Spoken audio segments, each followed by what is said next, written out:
We don't typically do case reviews around here, at least we hadn't for quite a while. And then we started doing case reviews again, and they were actually pretty popular, and I started wondering why that was.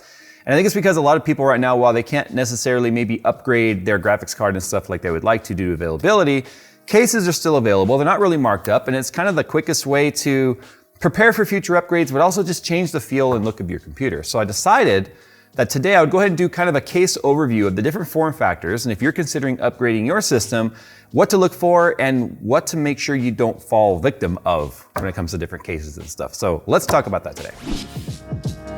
We interrupt this video to bring you a special message from iFixit. No, we interrupt this interruption with this interruption about new stuff from iFixit. Wish you had a new graphics card but inventory sucks? Fix the inventory problems with iFixit. Whoa, don't drop it. Can't fix that with iFixit. Just kidding, yes you can. Wish you could take iFixit with you anywhere but your pockets aren't big enough? Introducing the new Moray and the new Minnow. Take them with you anywhere.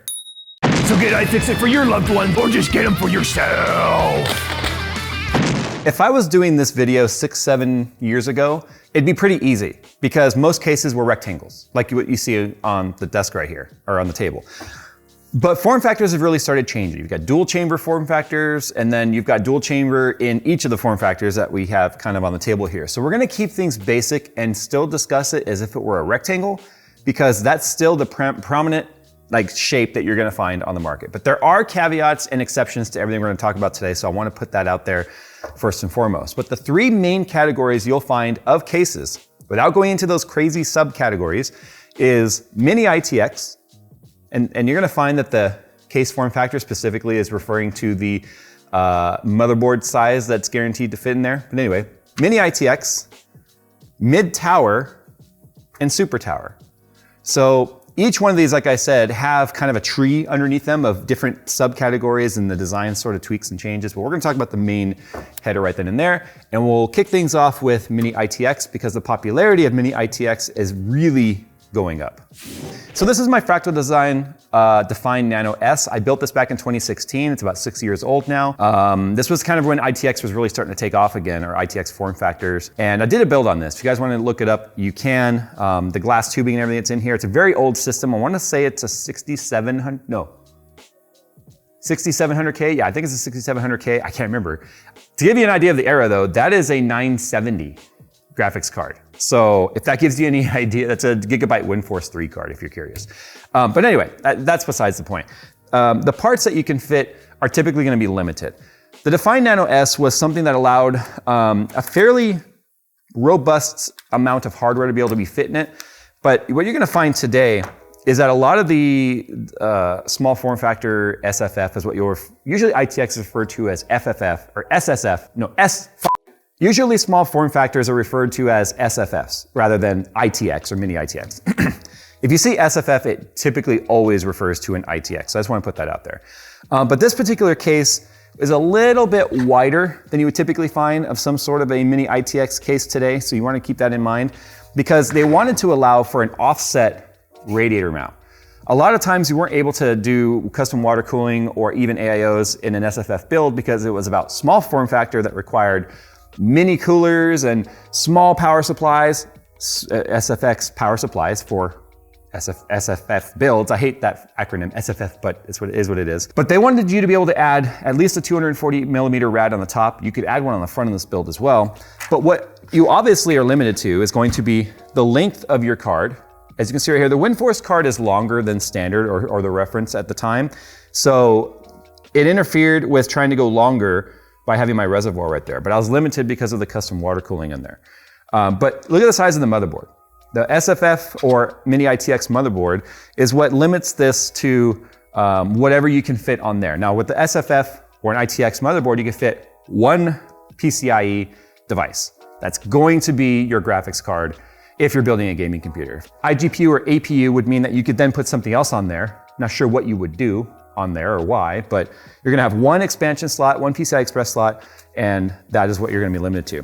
On the back, this chassis did allow a decent amount of cable management. As you can see, I've got all my cables coiled up right here where you can't see them. I've got a fan splitter right here, fan controller splitter. I've got my Samsung Evo SSD. This is still a fully working system. I could plug it in right now and OS would be exactly where I left it, 66,000 updates behind. But this is kind of the best case scenario for a small form factor, because cable management is the other thing to think about if you're trying to do a small form factor build. What's nice about a case this size though, it has a small footprint. What you're gonna find now is a lot of vertical style ITX cases, where instead of taking up a longer rectangle footprint, it's usually maybe 10 or 12 inches square, and then they build upright and everything's on its side. That way you go vertical axis in terms of space rather than taking up desk space. So if you are looking for the maximum amount of room on your desk as possible, then a small form factor ITX build is probably gonna be for you. Now, fortunately, most brands these days, whether it be Lee & Lee or Fractal Design, not Corsair, I don't believe they have a small form factor build that you can buy and build yourself. They have the Corsair One, which in my opinion is like the best looking small form factor case out there. The problem is it's fully assembled already as a system. You can't build in it, it's not bare bones. If space is your thing and you need as much of it as possible, then you're not gonna wanna go with a mid tower or a super tower or full tower even, because of the fact that they're gonna take up much more desk space. But what you're trading off for that is the components that you can fit inside, the height of the coolers that will fit, if you're going air cooling. AIOs typically will fit these days. The length and height of the graphics card itself as well. Now that a lot of graphics cards, especially 30 series and 6000 series with AMD, are high wattage, high heat parts, they're going with bigger coolers that may not fit in something like this. If I didn't have this water cooler in here, I would be able to fit a modern graphics card in here, barely, because as you can see, the power supply is right under there, and that fan is going to be choked off and not be able to get as much airflow to it. So these are the things that you trade off when you go with a small form factor build, which is why most people go with a mid tower, which is what we're going to show you next. Now, in my personal opinion, mid tower cases are where you can get yourself into the most trouble thinking things will fit when they actually don't. In fact, I've had that happen more often than not in mid tower cases than any other case. Let me explain the reason for that. Mid tower is not a standard. Mid tower just means it can fit an ATX motherboard, which is a full-size ATX motherboard. The problem is ATX itself comes in a bunch of different flavors. You got ATX and you got eATX and you got eEATX. I think a lot of times people will just see the ATX part and go, oh, that's gonna fit. Now in the Corsair 5000X, which we have right here, which you can tell it's an X because it has the glass panels. If it was mesh, then it would be a D. Which is funny because you think it would be, I don't know, 5000G for glass and 5000A for airflow. I don't know, whatever, the names are weird. This particular motherboard, as you can see, is an ATX, but it's slightly wider than a normal ATX form factor. But it's not as wide as an eATX form factor. eATX motherboards themselves aren't even conforming to a standard anymore these days. They're just, okay, does it use the farther mounts? Is it wider than an ATX? Okay, it's eATX. So you can have some that will fit and some won't. This particular case though would fit in eATX because of how far over the grommets are. And that's the kind of thing you want to look at when it comes to your case. Especially in mid tower, if you're trying to run an eATX motherboard, even a standard ATX. The reason for that is this case utilizes a flat motherboard tray. So it's flat all the way across. Some cases like the Lee & Lee, although not a standard mid tower, it is a dual chamber case, does have kind of a shelf that comes off. And so the motherboard is higher than the grommet, which gives you room to loop the cables back if you need to.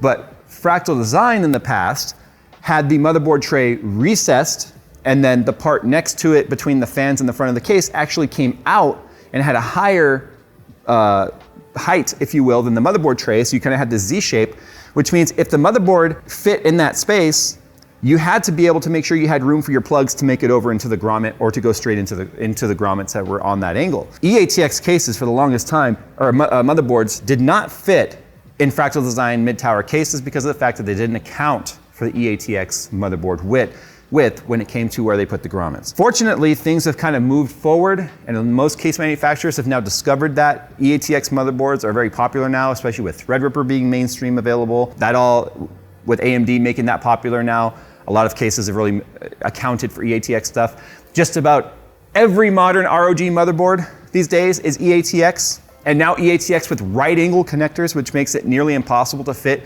in many cases. Fortunately, this one would work with a right angle. The problem is it just might be really close to where this grommet is, so you need to keep that in mind.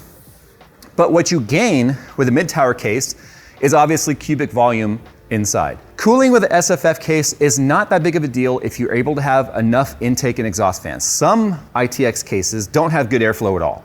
They might have one fan, and then they rely on just the expansion of heat or convection for heat to move from hot to cold, and then it's not great at cooling at the sacrifice, cooling for space.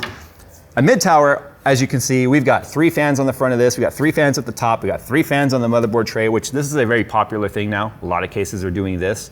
An exhaust fan on the back, so you get lots of airflow.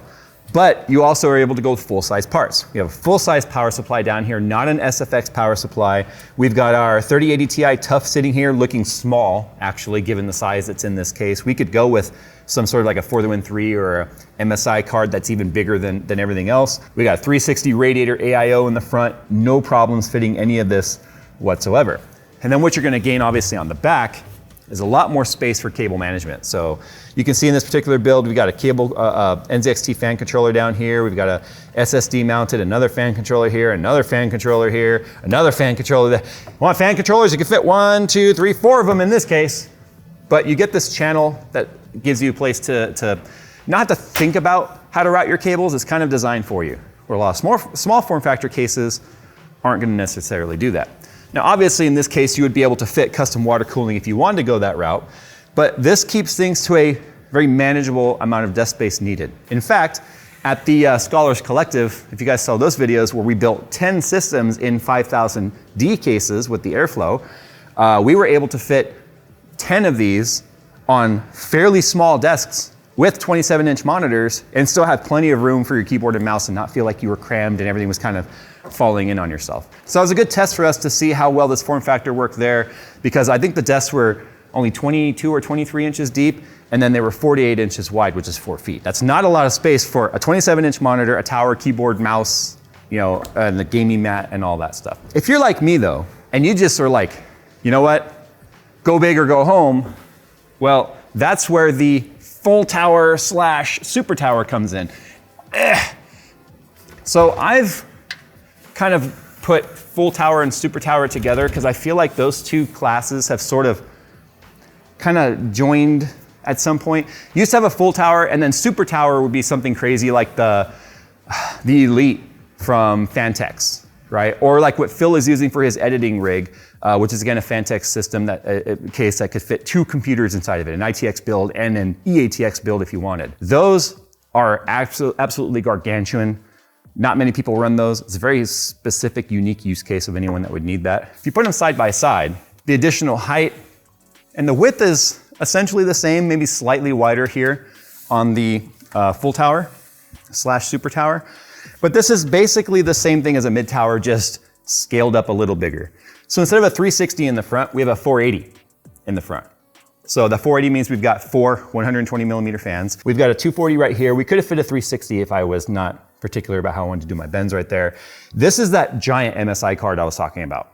So you can see the amount of graphics card we can fit in there, and it still looks small, especially with a big giant reservoir right next to it. But if you look in here at the motherboard, this is a Threadripper motherboard. This is the Zenith Extreme. So that is the widest EATX motherboard you're gonna find until you start getting into that EEATX form factor, which is where you're starting to look at like server formats and such. And as you can see, fits on there just fine with plenty of room to get our cables looped back around through our grommet holes. Extra height gives us the ability to run radiator and fan and tubing and not interfere with our motherboard, which is something that if we look over here at the mid tower real quick, you can see we start running out of space fairly quickly at the top before we would be able to fit parts. I'm able to fit the rad, the fan, and this tube centered in the distance between the fan and the top of the heatsink right here without any interference. But if you look right here where the power cables are for the motherboard, this would become a very difficult fit without having an interesting routing of these cables, because you add the 30 mil of a rad right here. Now you're gonna be dangling tubes down in front of your system, which isn't a problem. I mean, obviously we're doing it over there. But that extra height right here that you can see between the two, although it doesn't look like much, is a huge difference when it comes to the amount of parts that you can fit in there. Now, what you can't tell by looking at these side by side like this is any sort of actual true scale or comparison. Remember the first build I showed you was an ITX form factor? This is an ITX motherboard with a Noctua cooler on it. And as you can see, now you see why I said some systems will allow you to run an or cases will allow you to run an ITX motherboard in there as well as an EATX. So this is an ITX motherboard compared to the full tower. So you could actually mount this in there. You could, there are mounts, there are provisions. The holes are drilled for the standoffs for you to put an ITX motherboard in this case if you wanted. But for lulls too, this is the decent size ITX chassis compared to it. So as you can see, you got a lot of options here when it comes to form factors. And there's a ton of different, I guess, iterations of how they wanted to build a chassis that can fit those particular motherboards. It might seem like common knowledge to be like, oh, well, duh, a bigger case can fit bigger stuff. But let me tell you what is kind of sacrilegious in my opinion. When we do the J Rate My setup, we get some folks that will send us a picture of a big tower like this that has a micro ATX motherboard, a small graphics card, and an AIO. And it's empty. There's just nothing in there. Now, maybe they're setting up for the future, but that's wasted opportunity, right? These towers, the bigger they get, the more expensive they get along with it. Not only does the size scale up, so does the price. And if you're not gonna be utilizing the hardware and filling out the chassis, there's really no point in doing that. Most people don't need anything more than a mid tower, because mid towers will fit 99% of the build needs of anyone building a system today. And I mean, if you wanted to use a mid-tower case, you could still go full custom water cooling like we've shown. In fact, I've got that exact case that's on the end right there in the D format. This is starting to look like a Corsair ad. I swear it's not. This was my build that I took my graphics card out of for my personal build. But look, there's a couple tubes in there. I forgot I took them out. My point is, you could take that exact chassis. That's the glass version. This is the air-cooled version. And you can obviously fit plenty of components in there to be able to water cool your system and upgrade that later on if you want to. Hey look, it's the J2Sense water block. Sold out twice. There's some things to consider obviously when you're choosing your next case. Space is not the only thing to consider though. The bigger the chassis, the bigger the components, the heavier it is. And the sturdiness of your desk is going to matter. This system right here weighs about 60 pounds. This system weighs about 45 pounds, and this system, it's about 30 pounds. I mean, they're all water cooled. I mean, that one's an AIO. So that obviously adds weight, but that's something to consider because if you're gonna start adding weight and adding tubes and fluid and stuff to your system, and you've got a rickety folding table for a desk, there are things you need to consider there. So anyway, file this video under duh, but I get a lot of people asking questions about cases and stuff, and with there being so many different types of cases on the market, this was some food for thought I wanted to give you guys. I enjoy making these kinds of videos because it's not often you get to just sort of like kind of do a data dump, the amount of information that you've sort of crammed in your brain noggin and your brain bucket over the last 10 years of touching hundreds and hundreds of different components and seeing how they fit together and how they don't. It can save somebody potentially a costly mistake or restocking fees or RMAs or having to swap parts out because you did a boo-boo and they don't fit together like I've done a million times, which is why I show you every time it doesn't work. Like when I was building Chris's build and then I screwed it up twice. So, all right, there you go guys. What size form factor are you using? But most importantly, why are you using that form factor? What do you look for when you build a system case-wise? Is it about noise? Is it about cooling? Is it about the footprint and the size? Sound off down below, guys, and I'll pin your best comments. Thanks for watching, and I'll see you in the next one.